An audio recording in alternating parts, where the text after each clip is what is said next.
Okay, today we are discussing the process state cycle or a life cycle of a process. What happens in the process when it enter to the CPU and how it will be running and executing and so on.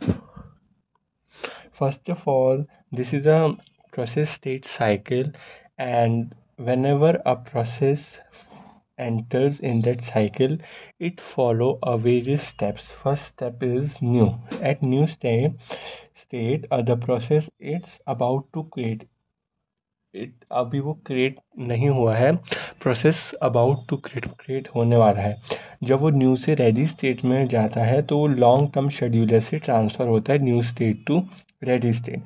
Ready state में क्या होता है, process जो होता है वो running के लिए एग्जीक्यूट होता है। रेडी में सारे ही जो प्रोसेस होते हैं वो एंटर करते हैं। तब रेडी से रनिंग में कुछ लिमिटेड प्रोसेस ही जाते हैं जो कि प्रायोरिटी के बेस में होते हैं। जो वीआईपी प्रोसेस होते हैं वही प्रोसेस रेडी से रनिंग के स्टेट में जाते हैं, और वही जो प्रोसेस होते हैं वो पहले टर्मिनेट होते हैं। तो सिंपल हो गया, न्यू टू रेडी, रेडी में सारे प्रोसेस आते हैं।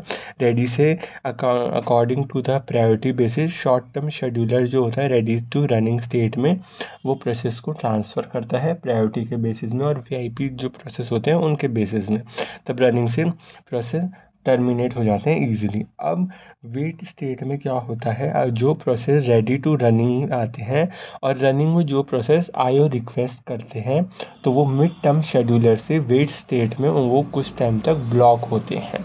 अब वेट से सस्पेंड वेट में भी होता है। पहले अगर आया कि न्यू से ready to running and running to wait में आईओ काम हुआ।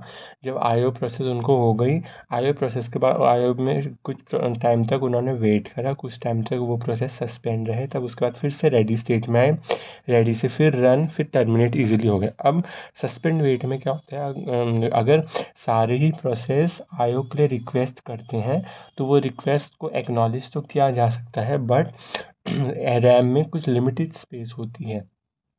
जो वेट स्टेट से सस्पेंड वेट में कुछ प्रोसेस को डाल दिया जाता है, वहाँ पे भी वो अपना आईओ का प्रोग्राम रन करते हैं। वहाँ पे भी वो ऐसी वेट नहीं करते, वहाँ पे भी वो अपना आईओ प्रोसेस को ही एग्जीक्यूट कर रहे होते हैं। जिसे यहाँ दिया रहता है कि एक वर्स्ट केस में अगर सारे ही प्रोसेस आईओ को ही रिक्वेस्ट कर दें, क्योंकि हमें पता है कि रैम पे लिमिटेड स्पेस है, तो कुछ process swap in and swap out accordingly to the condition होते हैं।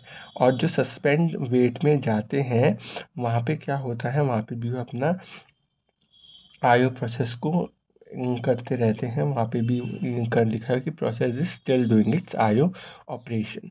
तो फिर वहाँ से क्या होता है, वो सस्पेंड रेडी में जाते हैं। अब जो सस्पेंड रेडी होता है वो क्या होता है, न्यू से रेडी में आए कुछ प्रोसेस।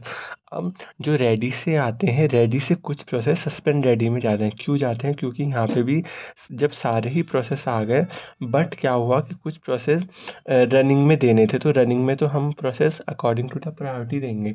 बट कोई ऐसा वीआईपी प्रोसेस आ गया जो रेडी में नहीं आ पा रहा है। क्यों नहीं आ पा रहा है, क्योंकि ऑलरेडी वहाँ पे बहुत सारे प्रोसेस एलोकेट हो रखे हैं। और बहुत सारे प्रोसेस एलोकेट हो रखे हैं, बट हमें पता है जो रैम होती है, रैम का लिमिटेड साइज़ होता है। इस वजह से कोई वीआईपी प्रोसेस अगर नहीं आ पाया रेडी स्टेट में तो आगे रन स्टेट में नहीं जा पाएगा।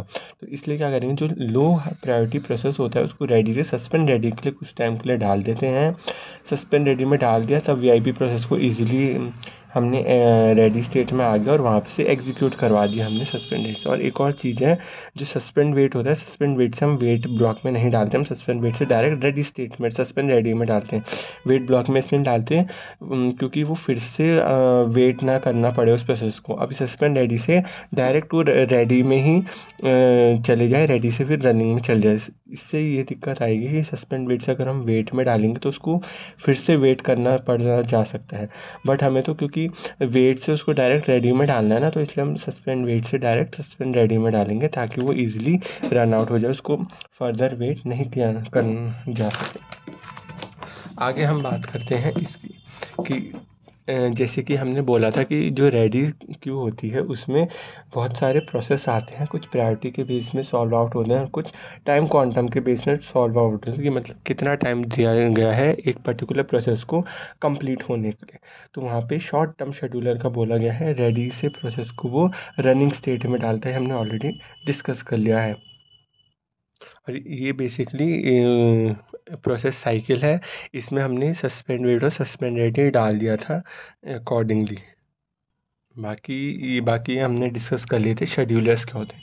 शेड्यूलर ये होते हैं कि अगर कोई प्रोसेस आया उस प्रोसेस को मैनेज करेंगे, मतलब उसका जो ऑर्डर ऑफ एग्जीक्यूशन मेंटेन करेंगे। जैसे अगर कोई प्रोसेस मल्टीपल प्रोसेस आए, किस प्रोसेस को पहले एग्जीक्यूट करना है according to their priorities are maintain by the schedulers. We have generally 3 type of scheduler.